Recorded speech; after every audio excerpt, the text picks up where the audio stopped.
Hello guys, eat homemade cake இன்றைக்கான order தான் பார்க்க போகிறோம். ப்ரௌனி தான் ஆர்டர் வந்திருக்கு. அது எப்படி பண்ணுறதுன்னு பார்க்கலாம்.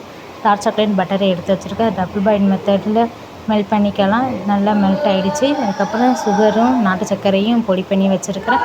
அதையும் சேர்த்துக்கலாம். ஓடிஜியை 10 மினிட்ஸ் ப்ரீ ஹீட் பண்ணிவிட்டு ஒரே ஒரு முட்டையை எடுத்து 1/4 கிலோ தான் ஆட்டிருக்கிறதுனால நமக்கு ஒரே ஒரு முட்டை போதும். பிடிச்ச சுகரை வெண்ணிலா ஒரு எசன்ஸ் 1 பிஞ்ச் உப்பையும் சேர்த்து நல்லா பீட் பண்ணிவிட்டு, ரொம்ப ஓவர் பீட் ஆகக்கூடாது. நமக்கு ப்ரௌனி தான், அதனால் இப்படி பீட் ஆனால் போதும்.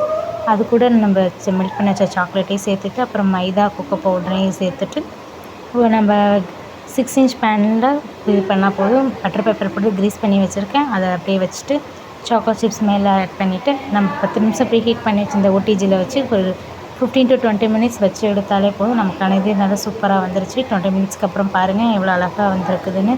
உங்களுக்கே வீடியோவில் பார்த்தாலே தெரியும். ஒரே ஒரு முட்டை தான் வச்சு எப்படி பண்ணதில் எவ்வளோ நல்லா பஃபியாக வந்திருக்குன்னு பாருங்கள். சாக்லேட்டு நம்ம 1/4 கிலோ ஆர்டர் தான். அதையும் பேக் பண்ணியாச்சு. கொடுத்துட்டு கஸ்டமர் ரிவ்யூ